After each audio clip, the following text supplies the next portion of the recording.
बरगाड़ी कांड एक जो मुख्य मुद्दा रहा था वर्ष 2017 के चुनावों में, जी। उसको लेकर अभी भी जो पंजाब के लोग हैं वो देख रहे हैं कि इसके पीछे कौन लोग थे, और ये कहा गया था कि जो भी इसमें दोषी पाए जाएंगे, जो आरोपी होंगे, उनके खिलाफ कार्रवाई होगी। लेकिन अभी तक कुछ हुआ नहीं। देखिए, आईजी कुंवर विजय प्रताप थे, उनकी रिपोर्ट को खारिज कर दिया गया, वो इस्तीफा भी दे गए। आप इस सारे घटनाक्रम को आप कैसे देखते हैं? ऐसा है कि मैं शुरू से ही कहता रहा कि बरगाड़ी कांड और बैबन गला कांड, जहाँ श्री गुरु ग्रंथ साहब जी के पावन अंगों का अपमान हुआ, भारतीय जनता पार्टी ने हमेशा कहा कि दोषियों को मृत्यु दंड मिलना चाहिए। आरोप ऐसे जो ताकत प्रधानमंत्री जी को देश में जो महामारी फैली है उसको रोकने में लगानी चाहिए थी, उससे निपटने में लगानी चाहिए थी, वो सारी की सारी ताकत उन्होंने चुनावों में झोंक दी। प्रधानमंत्री जी पूर्णतः देश को उपलब्ध है कि वो प्रधानमंत्री है जो देशवासियों की सेवा के लिए 24 घंटों में से 18 घंटे जागते हैं। ये वो प्रधानमंत्री है जिन्होंने आज तक छुट्टी नहीं ली। कंपनी है जो प्रॉफिट में उनको बेचा जा रहा है, एयरपोर्ट प्राइवेट किए जा रहे हैं, रेलवे की प्राइवेटाइजेशन हो रही है, जो जहां जहां से रेवेन्यू आता था वो सारी चीज़ें प्राइवेटाइज की जा रही हैं। कुछ लोगों को पावरफुल बनाया जा रहा है जो कि देश के हित में नहीं है। सबसे पहले तो मैं आपकी बात का जवाब वोट से दूंगा कि प्रधानमंत्री जी ने 5 वर्ष लोगों की सेवा की। ये वो लोग उनका खिलाफत करते हैं जो लोगों को जनता ने ठुकरा दिया। ये तो प्रधानमंत्री जी ने जब पहली बार चुनाव लड़ा था तब ये कहा गया था हर एक काला धन विदेशों से बहुत बाहर आएगा, हर एक बंदे के खाते में 15-15 लाख रुपए आएगा। तो सरकारें तो बेसिकली नेताओं का तो काफी झूठ बोलना है। प्रधानमंत्री जी ने नहीं कहा था, उन्होंने चुनावी जुमला था, उन्होंने एक नहीं सिंबॉलिक इक्वेशन दी थी। क्या भविष्य में अकाली दल और भाजपा का गठबंधन दोबारा हो सकता है? देखिए, ये एक हाइपोथेटिकल क्वेश्चन है, इसका कोई जवाब मैं दे नहीं सकता। आज के दिन में हम आपस में, हम नहीं, अकाली दल ने अपने निजी स्वार्थों की पूर्ति के लिए भारतीय जनता पार्टी को धोखा दिया। ये तो वो पार्टी है दीपक जी, 2 सीटें थी संसद में जब मजाक उड़ाया था अटल बिहारी वाजपेयी जी का, तो आज हमारी 303 सीट जो है लोकसभा में आई है। तो अब भारतीय जनता पार्टी की ये जो पास्ट रहा, जो कार्यशैली रही, उससे आप पूरा विश्वास करेंगे कि पंजाब में भी ये पुनरावृत्ति होगी और भारतीय जनता पार्टी की लोकप्रिय सरकार बनेगी जो पंजाब को पूर्ण राहत देगी और कांग्रेस के इस कुशासन से मुक्त कराएगी। D4 न्यूज़ देख रहे तमाम दोस्तों को दीपक भंडारी का नमस्कार। पंजाब में विधानसभा चुनावों को 14 महीने ही शेष रह गए हैं। बरगाड़ी कांड को लेकर सरकार में उथल पुथल मची हुई है। बरगाड़ी कांड के दोषियों को, आरोपियों को अभी तक सजा क्यों नहीं मिल पाई, इसे लेकर सरकार के अपने ही सरकार पर सवाल उठा रहे हैं। और भी कई ऐसे मुद्दे हैं। भाजपा की क्या रणनीति होगी इन चुनावों में? हमारे साथ हैं भाजपा के सांसद श्वेत मलिक, और ये पंजाब के पूर्व प्रदेश अध्यक्ष भी रह चुके हैं भाजपा के। इनसे बात करते हैं। मलिक साहब नमस्कार जी। नमस्कार जी। हमारे D4 न्यूज़ चैनल में आपका स्वागत है जी। मलिक साहब, पहले तो ये बताएं कि सबसे गंभीर जो मुद्दा है इस समय वो चल रहा है कोरोना का, और पंजाब में केंद्र की ओर से जो ऑक्सीजन भेजी जाती है उस पर कोटा कम कर दिया गया है। सेहत मंत्री बलबीर सिंह सिद्धू भी ये कह चुके हैं कि हमें जो सप्लाई 300 टन की चाहिए, लेकिन हमें जो मिल रही है डेली 100 टन मिल रही है। ये कैप्टन सरकार का फेलियर है, वो लोगों को गुमराह कर रहे हैं। कारण है कि टाइमली सेंटर और स्टेट का फेडरल सिस्टम है, दोनों इकट्ठे काम करते हैं। सेंटर ने टाइमली वार्न कर दिया था कि आप अपनी ऑक्सीजन जनरेशन बढ़ाइए, और इसके लिए उन्होंने 3 medical colleges, Patiala medical college, Amritsar medical college और फरीदकोट मेडिकल कॉलेज में बड़े ऑक्सीजन प्लांट देने के लिए ग्रांट दे दी, टाइमली दे दी कि आने वाले समय के लिए आप अपने ऑक्सीजन जनरेशन करिए ताकि हम मिलकर इस क्राइसिस का मुकाबला कर सके। बट अफसोस कि वही कैप्टन सरकार की ढिलमुल नीति कि वो हर कार्य में मिस गवर्नेंस, हर कार्य में डिले, हर कार्य में गवर्नमेंट तो है ही नहीं, गवर्नमेंट तो काम ही नहीं करती। जब चीफ मिनिस्टर जो है वो एक रिजॉर्ट में रहते हैं, अपने ऑफिस नहीं आते, और मंत्री जो है उनको और एमएलएस को, चीफ मिनिस्टर जो अमरिंदर सिंह जी हैं वो खुद एमएलएस कहते हैं, ये बात ओपनली भी अब आ रही है कि वो अवेलेबल नहीं होते हैं, कोई आपस में उनके वार्तालाप नहीं होता है। अगर कैबिनेट मीटिंग होती है तो वहां काम की बात कम होती है, इस्तीफे ज्यादा दिए जाते हैं। जैसे सुनील जाखड़ ने और संतोष सिंह रंधावा ने resentment the working of government के ऊपर, और उससे लगता है कि वहां कुछ फ्रूटफुल नहीं निकलता। ये आपस में कुर्सी की लड़ाई में लड़ झगड़ के मीटिंग खत्म कर देते हैं। अब प्लांट लगा केवल अमृतसर में और फरीदकोट में, और अमृतसर और पटियाला में ये प्लांट नहीं लगा, और फरीदकोट में भी जो ऑक्सीजन का प्लांट लगा वो डिलेड लगा। इसका जवाब कैप्टन अमरिंदर सिंह दे कि उन्होंने ये 2 प्लांट जो टाइमली एड, ऐसे ही दिल्ली में हुआ कि दिल्ली को 6 प्लांट्स दिए सेंट्रल गवर्नमेंट में, वहां केजरीवाल जो है मुख्यमंत्री 1 प्लांट लगाया। अब भाग रहे हैं ऑक्सीजन लेने के लिए। सेंटर ने अपना कोटा बिल्कुल दे दिया। डिवीजन हुई, हमारा एक डिपार्टमेंट होम मिनिस्ट्री में बना है, या इसमें बिल्कुल सच्चाई है? बिल्कुल सेंटर जो है वो न्याय कर रहा है, क्योंकि मोदी जी ने हर कार्य जो किया है मुख्यमंत्रियों की सलाह मशवरा से किया है। वो डेमोक्रेटिक सिस्टम में जब देश की बात आती है तो राजनीति से मोदी जी ऊपर उठ जाते हैं। कितनी बैठकें जो है वो मुख्यमंत्रियों के साथ वो करते हैं। और अब कैप्टन साहब ये जवाब दें कि जब आपको 3 ऑक्सीजन प्लांट लगाने के लिए बहुत समय पहले सेंटर ने ग्रांट और पैसे दे दिए थे, तो जैसे और प्रोजेक्ट डिले हुए, विकास डिले हुआ, स्मार्ट सिटी प्रोजेक्ट डिले हुआ, जो हेल्थ इंश्योरेंस स्कीम गरीब लोगों के लिए थी वो 2 साल लटकी रही। सारे देश को जब मिली, पंजाब में 5 लाख रुपए जो स्कीम दी मोदी जी ने कि 5 लाख तक हर गरीब आदमी की मुफ्त इंश्योरेंस होगी, 50 करोड़ लोगों ने देश में लाभ उठाया। वो भी 2 वर्ष तक कैप्टन सरकार रोककर बैठी रही और लोग मरते रहे और इन लोगों को फिक्र नहीं। वही चीज है कि खुद का फेलियर, खुद की मिस गवर्नेंस सेंटर की ओर उंगली उठाते हैं। मलिक साहब देखिए, पंजाब विधानसभा चुनाव आने वाले हैं, कुछ महीने ही शेष रह गए हैं। 8-9 महीने के बाद तो शायद ये लागू हो जाएगा, सिस्टम चला शुरू हो जाएगा, कोड ऑफ कंडक्ट भी लग जाएगा 8 महीने के बाद। तो सर, क्या बरगाड़ी कांड एक जो मुख्य मुद्दा रहा था वर्ष 2017 के चुनावों में, उसको लेकर अभी भी जो पंजाब के लोग हैं वो देख रहे हैं कि इसके पीछे कौन लोग थे, और ये कहा गया था कि जो भी इसमें दोषी पाए जाएंगे, जो आरोपी होंगे, उनके खिलाफ कार्रवाई होगी। लेकिन अभी तक कुछ हुआ नहीं। देखिए, आईजी कुंवर विजय प्रताप थे, उनकी रिपोर्ट को खारिज कर दिया गया, वो इस्तीफा भी दे गए। आप इस सारे घटनाक्रम को आप कैसे देखते हैं? ऐसा है कि मैं शुरू से ही कहता रहा कि बरगाड़ी कांड और बैबन गला कांड, जहां श्री गुरु ग्रंथ साहब जी के पावन अंगों का अपमान हुआ, भारतीय जनता पार्टी ने हमेशा कहा कि दोषियों को मृत्युदंड मिलना चाहिए, पर कांग्रेस द्वारा राजनीतिक स्वार्थों की पूर्ति से दोषी बनाए गए व्यक्तियों को नहीं। तो इसमें क्या हुआ कि ये सरकार शुरू से ही इस नियत में ही नहीं थी। डिलेड इंक्वायरी, हर चीज में डिले, और मैं इसमें समझता हूं कि सरकार हर वादे से फेल हुई। बरगाड़ी कांड भी उसका एक एग्जाम्पल है कि जितने सरकार ने वादे किए, चाहे वो किसानों का 90,000 करोड़ का कर्जा माफ करना था, चाहे घर घर में नौकरी देना था, चाहे बेरोजगारों को 2500 रुपए भत्ता देना था, चाहे रेत माफिया को कंट्रोल करना था, चाहे नशा माफिया को कंट्रोल करना था, चाहे नए स्कूल कॉलेज खोलने थे, हर जो इन्होंने बात, चाहे विद्यार्थियों को टैबलेट्स देनी थी, चाहे वृद्ध को लोगों को बुढ़ापा पेंशन 1500 से 2500 करनी थी, चाहे शगन स्कीम को 51,000 करना था, हर वादे पे सरकार जो है, इसकी मैंने देखा है कि कथनी और करनी में पूरा फर्क है। जबकि मोदी साहब, आप मुझे बोलने दीजिए, जबकि मोदी साहब अपना रिपोर्ट कार्ड देते रहे। हर दिन मोदी साहब जहां जाते हैं तुरंत सोशल मीडिया के नाते मीडिया में उनकी वर्किंग आती है, विद प्रूफ आती है, उसमें उनकी पिक्चर्स आती है, उनके वीडियोस आते हैं। कैप्टन अमरिंदर सिंह जी कहीं प्रकट होते हैं 1 वर्ष के बाद, वो भी अब चुनावी वर्ष में प्रकट हो रहे हैं। 4.5 साल तो हमने देखा नहीं।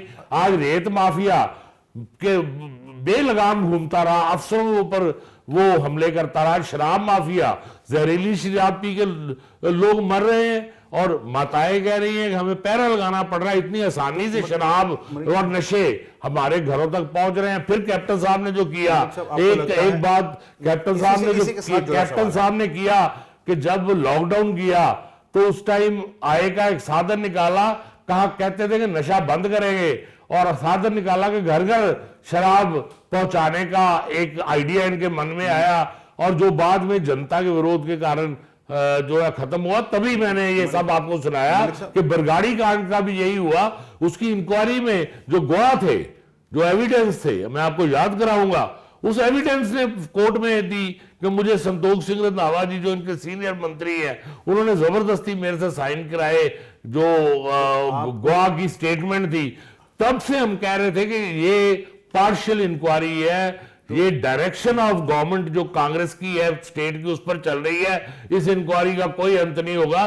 तभी मैं माननीय हाई कोर्ट का सम्मान करता हूं कि हाई कोर्ट ने जो आज स्टेप लिया वो गवर्नमेंट का शुरू से ही आ रहा था कि ये गवर्नमेंट, जब जो गवर्नमेंट गवाहों को खुद डायरेक्शन देती है कि ये गवाही दो, उससे इंसाफ कैसे मिल सकता है। आपको क्या लगता है अभी 2022 के विधानसभा चुनावों में एक बार फिर यही बरगाड़ी कांड और जो नशा, रेत माफिया, ये सब मुद्दा बनने जा रहे हैं? सभी मुद्दे, कंप्लीट फेलियर ऑफ गवर्नमेंट, ये एक अदृश्य सरकार थी, ये सबसे ज्यादा दुर्दशा पंजाब की करने वाली सरकार थी ना। इनके मुख्यमंत्री अदृश्य रहे, इनके मंत्री अदृश्य रहे, इनके एमएलए अदृश्य रहे। सो मैं ये समझ रहा हूं कि लोग ये महसूस कर रहे हैं, हाँ इन्होंने एक लोगों को किया कि टैक्सों की इतनी मार मारी, इतने टैक्स लगाए कि लोगों की रीढ़ की हड्डी टूट गई है अब टैक्स देते हुए इनके, और लोग आज व्यापार नहीं कर पा रहे पंजाब में। ना इन्होंने कोई उद्योग नीति बनाई, ना इन्होंने कोई शिक्षा नीति बनाई, कोई नीति जो है वो पंजाब में नहीं बनी। अब इलेक्शन के वर्ष में ये लोग नजर आने आरंभ हो गए हैं, पर जनता बड़ी सूझवान है, वो समझती है कि वोट का इस्तेमाल कितनी बड़ी उनके पास ताकत है। मुझे पूरा विश्वास है कि 2022 में वोट का सही इस्तेमाल करके भारतीय जनता पार्टी को वोट मिलेगा और भारतीय जनता पार्टी का मुख्यमंत्री बनेगा। मलिक साहब, ये आप कैसा दावा कर सकते हैं? देखिए, आप पहले 23 सीटों पर लड़ते रहे हैं, जब आपके अकाली भाजपा का आपका अलायंस था। अकाली भाजपा अलायंस टूट चुका है, जो हालात निकाय चुनाव में हुई है भाजपा की, वो किसी से छिपी नहीं है। भाजपा के नेताओं को घर से बाहर नहीं निकलने दिया जा रहा, जहां जाते हैं उनका घेराव हो रहा है। आपका भी 2-4 बार घेराव किया गया। मेरा सवाल सर मैंने पूरा नहीं दीजिए, तो आप ये कैसे दावा, सर तमाम चीज़ों के बीच आप कैसे दावा कर सकते हैं कि बीजेपी की सरकार बनेगी? मात्र सिर्फ इतना कह देना कि दलित मुख्यमंत्री होगा, क्या इससे बीजेपी की सरकार? दीपक जी, मैं आपको एक उदाहरण दूंगा, क्योंकि हम प्रमाण से बात करते हैं। भारतीय जनता पार्टी का कार्यकर्ता मेहनत करता है। ये वो भारतीय जनता पार्टी है जिसके 3 विधायक थे वेस्ट बंगाल में। उसी भारतीय जनता पार्टी ने 18 सांसद कार्य करके, लोगों को सुविधाएं देके, लोगों की सेवा करके वेस्ट बंगाल में बनाए, और अब भाजपा वहां सरकार बनाने जा रही है। मैं आपको दूसरा प्रमाण दूंगा, ऐसे ही लोकदल के साथ हमारा गठबंधन था, तो जब लोकदल के साथ भी 5-7 एमएलए, 10 एमएलए हमारे जीते थे हरियाणा में। जब लोकदल से गठबंधन हमारा टूटा तो आपके जैसे पत्रकार बंधुओं ने यही प्रश्न किया कि अब आप क्या करेंगे। तो समय लगा, पर समय लगने के बाद आप देखिए कि हरियाणा में भारतीय जनता पार्टी का मुख्यमंत्री बने मनोहर लाल खट्टर जी, और एक बार दोबारा मनोहर लाल खट्टर जी की भाजपा की सरकार बनी। सो वही पंजाब में पुनरावृत्ति होगी। आप आज की बात कर रहे हो, मैं भविष्य की बात कर रहा हूं कि भविष्य में उसी पैटर्न पे, चाहे आप वेस्ट बंगाल ले लो, चाहे आप असम ले लो, चाहे आप पांडिचेरी ले लो, चाहे आप गोवा ले लो, जहां जहां भाजपा की कभी नॉर्थ ईस्ट में कहीं भी सरकार नहीं बनती थी, पर आज सारे नॉर्थ ईस्ट में भाजपा की सरकारें हैं। देश के 70% भूभाग पे आज भाजपा को लोगों ने वोट दिया। हम वहां हम लोगों की सेवा कर रहे हैं। ये तो वो पार्टी है दीपक जी, 2 सीटें थी संसद में जब मजाक उड़ाया था अटल बिहारी वाजपेयी जी का, तो आज हमारी 303 सीट जो है लोकसभा में आई है। तो अब भारतीय जनता पार्टी की ये जो पास्ट रहा, जो कार्यशैली रही, उससे आप पूरा विश्वास करेंगे कि पंजाब में भी ये पुनरावृत्ति होगी और भारतीय जनता पार्टी की लोकप्रिय सरकार बनेगी, जो पंजाब को पूर्ण राहत देगी और कांग्रेस के इस कुशासन से मुक्त कराएगी। आपने हरियाणा की एग्जांपल दिया है, लेकिन जो हालात इस समय पंजाब में हैं, किसानों का जबरदस्त आपको विरोध झेलना पड़ रहा है, और जो पंजाब है खासकर वो किसानी सूबा माना जाता है। तो ऐसे में आपका ये दावा हमारी समझ से तो परे है, तो ये लेकिन आने वाला समय बताएगा। इसके साथ ही मेरा जुड़ा एक सवाल है, क्या भविष्य में अकाली दल और भाजपा का गठबंधन दोबारा हो सकता है? देखिए, ये एक हाइपोथेटिकल क्वेश्चन है, इसका कोई जवाब मैं दे नहीं सकता। आज के दिन में हम आपस में, हम नहीं, अकाली दल ने अपने निजी स्वार्थों की पूर्ति के लिए भारतीय जनता पार्टी को धोखा दिया। भारतीय जनता पार्टी हमेशा प्रकाश सिंह बादल जी और अकाली दल के साथ खड़ी रही, पर ये अब पास्ट हो गया, मैं इस पे बात नहीं करूंगा। शायद भगवान ने और गुरु साहिबान ने हमें ये एक स्वर्णिम अवसर दिया है, जिसमें पूरी तरह से भारतीय जनता पार्टी पंजाब के कार्यकर्ता लगे हुए हैं कि आने वाले भविष्य में भाजपा की अपनी सरकार जो है वो पंजाब में बनेगी। 117 उम्मीदवार आप कहां से लाएंगे? मैं वही आपको बता चुका हूं कि भाजपा आज 70% भूभाग पे, और कई सरकारें हमारी नहीं बनी, जहां हमारा कोई एमएलए भी नहीं होता था, वहां आज हमारी सरकारें बनी है। भारतीय जनता पार्टी जमीन की पार्टी है। हमारा कार्यकर्ता सेवा के माध्यम के लिए कार्य करता है, राजनीतिक स्वार्थों के लिए कार्य नहीं करता। जो हमने देश में किया है पंजाब में भी करेंगे, और पंजाब भी उस माला में पिरोया जाएगा जो भारतीय जनता पार्टी की जो सुशासन करने वाली सरकारें हैं उनकी माला है। अच्छा मलिक साहब, ऐसी चर्चा है कि वैसे तो आप ही सांसद हैं, आप राज्यसभा के भी, आपका थोड़ा कार्यकाल पड़ा हुआ जी दीपक जी, चर्चा है कि आप विधानसभा चुनाव लड़ने के इच्छुक हैं अमृतसर से, ऐसा खासकर नॉर्थ। देखिए, हमारी पार्टी में हमारा पार्लियामेंट्री बोर्ड है, वो निश्चित करता है। मुझे मेयर का दायित्व बना, मिला बिना मांगे मिला। मुझे पार्षद 3 बार मैं जीता, 3 बार पार्टी ने मुझे टिकट दी, बिना मांगे मिली। मुझे सांसद का दायित्व पार्टी ने दिया, बिना मांगे दिया। मुझे प्रदेश पंजाब भाजपा का अध्यक्ष बनाया पार्टी ने, बिना मांगे बनाया। हमारी पार्टी में कोई ऐसे मांग नहीं करता है। हम तो जो हमें आज्ञा होती है, जो हमें निर्देश मिलता है हमारे उच्च कमान से, हम सिपाही हैं। जनरल हमारे जो है वो पार्लियामेंट्री बोर्ड है, वो जो डायरेक्शन देगा वो डायरेक्शन को हर भाजपा कार्यकर्ता सिर नवाकर पूरा करता है। क्या आप इच्छा रखते हैं विधानसभा? ऐसा इच्छा किसी चीज की नहीं रखते। इच्छा केवल जनता को सुविधाएं देने की मैं रखता हूं। जो मैंने पार्लियामेंटेरियन होने के बाद आज मैं ये दावा करता हूं, कोई सांसद मेरे से पहले आज ये दावे को खारिज करके दिखाए कि मैंने 2000 करोड़ की डेवलपमेंट जो है वो अमृतसर में कराई है। अब 2000 करोड़ की डेवलपमेंट किसी सांसद ने अगर कराई हो तो मुझे वो जवाब दे सकते हैं, किसी ने भी नहीं कराई। आज Amritsar airport, Amritsar railway station, Jallianwala Bagh, आज अमृतसर की जो जिम्स, हमने 100 से ज्यादा जिम लगवा दी है अमृतसर में। अमृतसर के बॉर्डर में 25,000 लोगों के बैठने की गैलरी बनाई, ट्रक स्कैनर लगाया। आज अमृतसर में आईटी इंस्टीट्यूट लगा के सॉफ्टवेयर पार्क बनाया। ऐसी उपलब्धियां किसी सांसद की भी हैं तो मेरे सामने बैठ के बात करें। सो हम तो सेवा करते हैं। जो पार्टी ने मुझे सौभाग्य दिया, मैं आभारी हूं भारतीय जनता पार्टी की लीडरशिप का। मैं आभारी हूं गुरु घर के निवासियों के आशीर्वाद का, जिनके आशीर्वाद से मेरी पार्टी ने मुझे कई महत्वपूर्ण दायित्व दिए। भविष्य में भी जो दायित्व दिया जाएगा मैं पूर्ण निष्ठा के साथ उसे पूरा करूंगा। ऐसे आरोप हैं कि प्रधानमंत्री व्यस्त थे चुनावों में और यहाँ देश में कोरोना के कारण लोग मर रहे थे।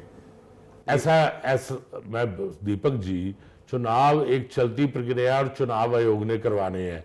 चुनाव सरकार नहीं करवाती। आप समझते हैं कि चुनाव आयोग एक ऑटोनोमस बॉडी है, और उस चुनाव में केवल भारतीय जनता पार्टी ने भाग नहीं लिया, सभी पार्टियों ने भाग लिया। चाहे वो सुनिए, चाहे वो कांग्रेस थी, चाहे वो टीएमसी थी, चाहे वो ओवैसी की पार्टी थी, चाहे वो मार्क्सवादी कम्युनिस्ट पार्टी थी, सभी पार्टियों ने भाग लिया। और सरकार इस स्थान पे नहीं है कि वो इलेक्शन कमीशन को हाईजैक करके निर्देश दे। ये तो कोर्ट्स दे सकती थी निर्देश। सरकार ने तो पालन करना है कि अगर इलेक्शन कमीशन कहीं भी चुनाव घोषित करते हैं तो सरकार के नाते नहीं, हम भारतीय जनता पार्टी के नाते वहां चुनाव लड़ने का हमें पूरी तरह से हक है। हमने कहीं भी किसी कानून की या कहीं भी किसी न्याय की उल्लंघना नहीं की। आरोप ऐसे, जो ताकत प्रधानमंत्री जी को देश में जो महामारी फैली है उसको रोकने में लगानी चाहिए थी, उससे निपटने में लगानी चाहिए थी, वो सारी की सारी ताकत उन्होंने चुनावों में झोंक दी। प्रधानमंत्री जी पूर्णतः देश को उपलब्ध है कि वो प्रधानमंत्री है जो देशवासियों की सेवा के लिए 24 घंटों में से 18 घंटे जागते हैं। ये वो प्रधानमंत्री है जिन्होंने आज तक छुट्टी नहीं ली। ये वो प्रधानमंत्री है जब विदेश का भी दौरा करते हैं तो रात को रात्रि विश्राम जो है वो हवाई जहाज में करते हैं ताकि समय की बचत हो सके। ये पूर्ण समर्पित प्रधानमंत्री है, ये सरदार मनमोहन सिंह नहीं है जो मौन रहे और सोनिया गांधी जी एक अदृश्य रूप से सरकार चलाती रही। सो वो अपना दायित्व प्रधानमंत्री के तौर पे पूर्ण करते रहे। बैठ के अब भी उन्होंने मुख्यमंत्री की ली, जिसमें केजरीवाल ने वो बैठक लीक कर दी और बाद में उन्हें क्षमा याचना करनी पड़ी। ये उदाहरण है कि चुनाव के दौरान ही वो बैठक हुई और चुनाव में जाना प्रधानमंत्री का कर्तव्य है क्योंकि वो भारतीय जनता पार्टी के कार्यकर्ता है। भारतीय जनता पार्टी ने उन्हें प्रधानमंत्री बनाया है, तो भारतीय जनता पार्टी को जब भी प्रधानमंत्री की आवश्यकता होगी उनकी मॉरल ड्यूटी है कि वो पार्टी के कार्य के लिए, मेरी मॉरल ड्यूटी भी है, मैं भी सांसद हूं, हम सब सबसे पहले कार्यकर्ता है फिर कोई दायित्व है। तो कार्यकर्ता के नाते जब भारतीय जनता पार्टी हमारी को ड्यूटी लगाएगी वो हमारे लिए एक आदेश होता है, वो निर्देश होता है। उसी आदेश का प्रधानमंत्री जी ने भी पालन किया। उन्होंने प्रधानमंत्री के नाते भी अपने दायित्व की पूर्ति की। आज उन्होंने इतनी मित्रता राष्ट्र जो हमारे राष्ट्र हैं, पड़ोसी राष्ट्र, उनके साथ पैदा की है कि हर देश जिसको प्रधानमंत्री जी ने कहा आपने देख लिया सहायता भेज रहा है, चाहे यूएसए हो, चाहे वो यूके हो, चाहे वो मिडिल ईस्ट हो, चाहे वो नॉर्वे हो, हर देश, रशिया हो, हर देश ने प्रधानमंत्री जी की मित्रता के कारण आज हमें सहायता, तो सहायता किसके लिए आ रही है? देशवासियों के लिए आ रही है ताकि देशवासियों के जो बहुमूल्य जीवन है वो बचाए जा सके। आपकी बात सही है, प्रधानमंत्री 18 घंटे काम कर रहे हैं, तो क्या कारण है ये लोग ये आरोप लग रहे हैं कि जो बना था कंपनी है जो प्रॉफिट में उनको बेचा जा रहा है, एयरपोर्ट प्राइवेट किए जा रहे हैं, रेलवे की प्राइवेटाइजेशन हो रही है, जो जहाँ जहाँ से रेवेन्यू आता था वो सारी चीज़ें प्राइवेटाइज की जा रही है, कुछ लोगों को पावरफुल बनाया जा रहा है जो कि देश के हित में नहीं है। सबसे पहले तो मैं आपकी बात का जवाब वोट से दूंगा कि प्रधानमंत्री जी ने 5 वर्ष लोगों की सेवा की। ये वो लोग उनका खिलाफत करते हैं जो लोगों को जनता ने ठुकरा दिया। ये पहले प्रधानमंत्री है कि जिनको दोबारा चुनाव में आगे से ज्यादा सीटें मिली, कि पहले 272 मिली, फिर 303 सीटें में लोकसभा मिली, पूर्ण बहुमत मिला। सबसे पहले तो जनता ने प्रधानमंत्री में विश्वास जो है वो जताया। और दूसरी बात आप जो कह रहे हो वो केवल विरोधियों को, एक और तो कुछ विरोध कर नहीं सके। पहले सरकार के ऊपर रोज भ्रष्टाचार का कोई केस आता था, 12 लाख करोड़ के मनमोहन सरकार में भ्रष्टाचार के आरोप लगे। हमारे ऊपर तो राहुल गांधी ने एक आरोप लगाया था राफेल का, जिसके लिए उनको अदालत में जाके सारे देश से माफी मांगनी पड़ी कि मैंने झूठा आरोप लगाया था। अब कहने को कोई मिलता नहीं तो तथ्यहीन विरोध करते हैं। मैं विपक्षी पार्टियों को कहूंगा कि अच्छा विपक्ष होना चाहिए। ये तो जनता ने आज सजा दी कि विपक्ष को कोई सीट ही नहीं मिली। आज विपक्ष नेता बनाने के काबिल भी कांग्रेस नहीं रही क्योंकि उनका कुशासन था, उनका भ्रष्टाचार था, उन्होंने जनता का शोषण किया था, उन्होंने देश की जनता की जेब पे डाका डाला था कि आज वो इतने कमजोर हो गए हैं। पर मैं फिर भी कहूंगा कि मोदी जी ने हमेशा कहा है कि हम विपक्ष को साथ लेके चलेंगे, पर विपक्ष के पास कोई मुद्दा नहीं, इस करके ये तथ्यहीन आरोप लगाते हैं। आरोप लगाए किसी प्रमाण के साथ तो कुछ है नहीं। आपने राफेल की बात की, फ्रांस के वहां से आई है बात कि इसमें 8,000 करोड़ रुपए की डील हुई है, तो कोर्ट में जाए ना। ये कांग्रेस चुप क्यों बैठी है? ये सब तथ्यहीन आरोप है। अब माफी मांग के इनमें इतना हिम्मत नहीं रहेगी कि ये किसी अदालतें खुली है, कोर्ट्स खुली है, हमने कोर्ट्स में लेके गए इनको, कांग्रेस को 12 लाख करोड़ के इनके खिलाफ मामले दर्ज कराए। ये क्यों चुप बैठे हुए? इनको भी पता है कि अब कोई झूठा आरोप लगाएंगे तो फिर जाके कोर्ट में भाजपा के खिलाफ हमें माफी मांगनी पड़ेगी। अच्छा मलिक साहब, पंजाब की बात करते हैं हम। आप ये करीब 4 साल से अधिक समय हो गया है पंजाब सरकार, कैप्टन सरकार को, मुख्यमंत्री की। आप इनके 4 सालों में आपके मुताबिक क्या कोई उपलब्धि है इनकी, या कोई उपलब्धि इन्होंने की नहीं है? ऐसा है कि ये सबसे निकम्मी सरकार आज तक की साबित हुई। सरकारें तो कई बनी, पर इतना ज्यादा जो पंजाब के जनता के वोट का अपमान किसी सरकार ने नहीं किया। कि ये सरकार केवल वायदों की सरकार है, ये सरकार केवल गुमराह करने की सरकार है, इन्होंने एक नारा लगाया था, चाहता है सरकार पंजाब कैप्टन दी सरकार। अब नारा लग रहा है, रोंदा है पंजाब क्यों बनाई कैप्टन दी सरकार। ये इनकी उपलब्धि है। ये तो प्रधानमंत्री जी ने जब पहली बार चुनाव लड़ा था तब ये कहा गया था हर एक काला धन विदेशों से बहुत बार आएगा, हर एक बंदे के खाते में 15-15 लाख रुपए आएगा। तो सरकारें तो बेसिकली नेताओं का तो काम ही झूठ बोलना है। प्रधानमंत्री जी ने नहीं कहा था, उन्होंने वो चुनावी जुमला था। उन्होंने एक नहीं सिंबॉलिक इक्वेशन दी थी। किसी ने पूछा कि कितना धन आप सोचते हैं कि स्विस बैंक्स में होगा, तो उन्होंने कहा था कि आप ये समझ लीजिए कि हर भारत के नागरिक को अगर 15 लाख धन मिल जाए तो उतना धन स्विस बैंक में देने की बात नहीं कही थी। कहा यही उन्होंने था। नहीं हर खाते में 15 आप वो स्टेटमेंट दोबारा देखिए, स्टेटमेंट गलत है, गलत है। उन्होंने केवल ये उत्तर दिया था कि इतना धन स्विस बैंकों में है कि अगर भारत के हर नागरिक को 15 लाख रुपए भी मिल जाए तो वो धन खत्म नहीं होता। देने की बात कहीं नहीं की, उसको ही कांग्रेस ने डाइवर्ट करके कुछ कहने को तो इनके पास है नहीं, तो ऐसी बातें करते हैं। ये तो वो प्रधानमंत्री है जिन्होंने संसद को संविधान का मंदिर समझ के माथा टेक के ये कहा था, ना भ्रष्टाचार करूंगा ना करने दूंगा, और करके दिखाया। अब राजीव गांधी जो प्रधानमंत्री थे पहले, उन्होंने खुद माना था कि अगर 1 रुपया हम बेचते हैं तो 85 रुपए दलाल खा जाते थे। मैं पूछता हूं उसका निवारण क्यों नहीं किया? प्रधानमंत्री नरेंद्र मोदी जी ने किया।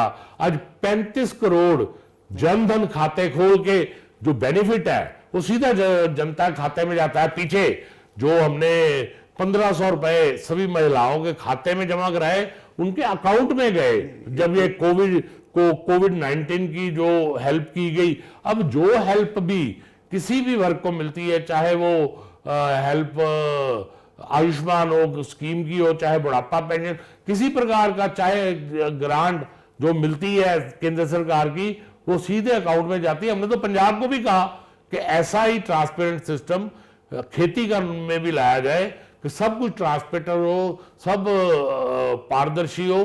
पर मुझे अफसोस है कि हरसिमरत कौर बादल जब तक हमारी सरकार में रही तो ईमानदारी के ढोल बजाती रही कि पारदर्शी होना चाहिए। जब अकाली दल में वापस चली गई, हमारे से अलग हुई है, तो प्रश्न उठा रही हैं अब पारदर्शिता की बात कहां गई?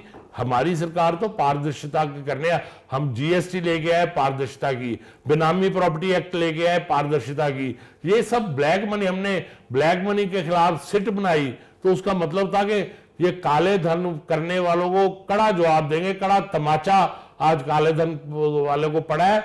इसी से बखलाई हुई कांग्रेस जो है आज तथ्यहीन आरोप लगा। एक लास्ट सवाल है मेरा मलिक साहब, आरोप लग रहे हैं कि आरबीआई का जितना रिजर्व बैंकों का पैसा था उसे भाजपा अपने हित के लिए प्रयोग कर रही है, और भी कई सरकारी कंपनियों का पैसा बैंक वाले दुहाई दे रहे हैं कि इतना हमारा घाटा बढ़ता जा रहा है, लोग पैसा वापस नहीं कर रहे हैं, उन लोगों के कुछ लोगों के जो उनके लोन माफ़ किए जा रहे हैं, ये कहाँ तक सच है? एक तो लोन माफ नहीं किया जा रहा, हाँ, ये चाहे नीरव मोदी हो चाहे कोई भी हो, आज जितने भी लोन ये सैंक्शन हुए, जो भगौड़े हैं, जो भाग गए हैं, वो लोन जो थे वो कांग्रेस सरकार जब मनमोहन सरकार थी उस समय दिए गए। उस समय जो नॉर्म्स थे उनकी वायलेशन हुई। उस समय कांग्रेस के लोगों ने निजी स्वार्थों की पूर्ति से बहुराष्ट्रीय कंपनियों से मिलकर, बड़े बड़े राजघरानों से मिलकर ये लोन दिए थे। ये लोन हमने नहीं दिए, हम तो इनको वापस ला रहे हैं, उनकी जायदाद कुर्क हो रही है।